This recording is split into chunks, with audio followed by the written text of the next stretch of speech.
From the vast plains of wheat to the meticulously ordered rows of a vegetable garden, the journey of a crop begins with a single seed. Welcome to our comprehensive guide on the top seeding methods for crops. Whether you're a seasoned farmer or just starting out, understanding these techniques can make a huge difference in your yield. Over the next few minutes, we'll explore 7 distinct methods, each with its own advantages and challenges.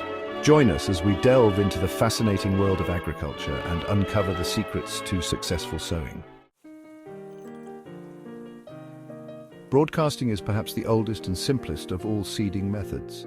Imagine a farmer walking the length of his field, rhythmically scattering seeds from a basket held high. And this method, while seemingly straightforward, requires a keen eye and a steady hand to ensure even distribution. Broadcasting is often favored for crops like wheat, rice, and forage grasses, where high density is desired. Now let's turn our attention to dibbling, a technique that demands greater precision. Here, seeds are placed individually into small holes, or dibbles, created at regular intervals. This method, though more labor-intensive, offers greater control over seed spacing and depth, leading to more uniform plant growth and potentially higher yields. As technology advanced, so did the methods of sowing. Drilling revolutionized agriculture by enabling farmers to plant seeds in continuous rows using a seed drill. This ingenious invention not only sped up the planting process, but also allowed for precise control over seed depth and spacing, optimizing germination rates and reducing seed wastage. Chapter 4: Seed dropping behind the plow. A symbiotic relationship. In certain regions, farmers employ a technique known as seed dropping behind the plow. As the plow turns the soil, creating furrows, seeds are cleverly dropped behind, ensuring they are nestled in the freshly tilled earth. This method, often used for crops like beans and peas, capitalizes on the plow's action to simultaneously prepare the seedbed and sow the seeds. Chapter 5: Transplanting, nurturing beginnings.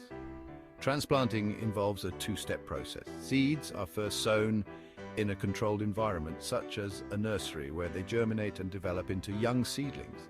These tender seedlings are then carefully uprooted and transplanted to the field. This method offers several advantages, including a head start on the growing season and reduced competition from weeds. Chapter 6: Hill dropping, Mounds of Potential. Hill dropping is a technique particularly suited for crops like corn, beans, and squash. Instead of sowing seeds in rows, they are planted in small mounds or hills, often with several seeds per hill. This method promotes drainage and provides better aeration for the developing root systems. Chapter 7: Check row planting, the grid system of agriculture. Our final method, check row planting, brings a sense of order to the field. Seeds are planted in a precise grid pattern, creating rows that run both horizontally and vertically. This system not only facilitates mechanical weed control, but also allows for easier access for maintenance and harvesting. Outro: Cultivating Success. As we've seen, the journey from seed to harvest is a testament to human ingenuity and our deep connection with the land. Thanks for watching. We hope you found this guide helpful. Whether you choose the simplicity of broadcasting, the precision of dibbling, or the efficiency of drilling, understanding the nuances of each seeding method empowers you to cultivate success in your own agricultural endeavors. Don't forget to like, share, and subscribe for more farming tips and techniques. Happy planting!